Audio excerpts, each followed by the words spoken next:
RLA was created because communities are the missing piece of the overall public health infrastructure to reduce public health inequities and disparities.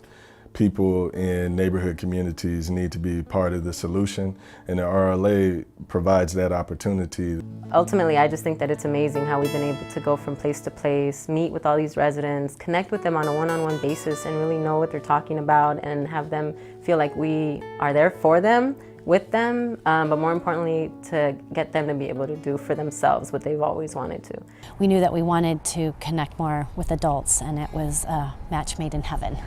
There's other people out there who really care about these issues too, and seeing people week after week show up to these workshops and sit down and really do some hard thinking and having discussions about, hey, what can we do for our neighborhoods and how can we improve our communities? Because of the last couple years, the recession, and also many families losing their jobs, we had some of the highest foreclosures in the county here in Lemon Grove. So it was important for us to look at ways we could support our families and our community. What I've learned is identifying sort of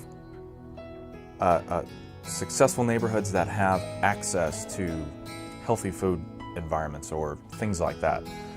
But I don't think you need to be a fancy place to really create an environment where, let's say, having sidewalks or having access to healthy food, for example, is really, it can be a reality.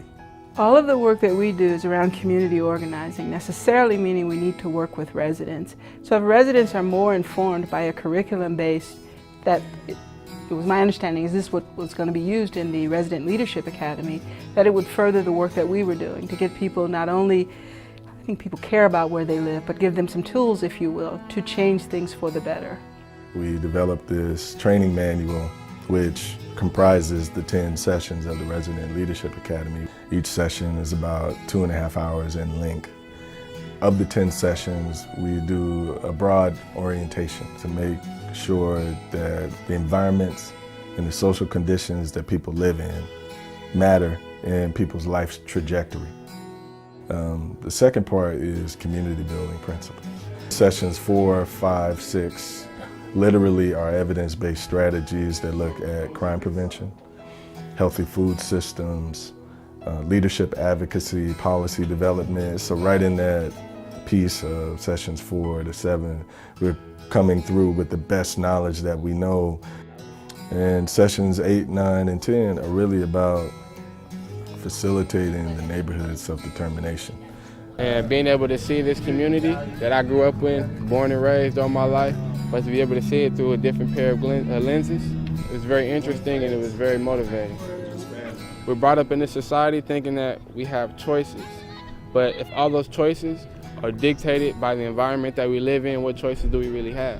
The impact of the curriculum has been amazing. It really provided the promotores with the tools that they needed, actually the residents. I'm calling them promotores because I just have a passion for them and they have that leadership skill, and you can see that among these residents. That neighborhood was just beautiful in so many ways. The process facilitates literally this maturation in the leaders to understand how they're part of the solution, and then we end up with the creation of bona fide action plans for improving their community that are smart and doable.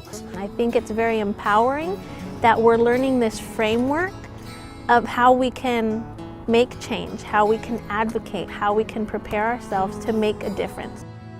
No one person, no one entity, no one nonprofit, no one government agency can solve any of society's problems. It has to come from a collective group of people, and part of that has to be community members standing up and asking for, improved situations in their neighborhood.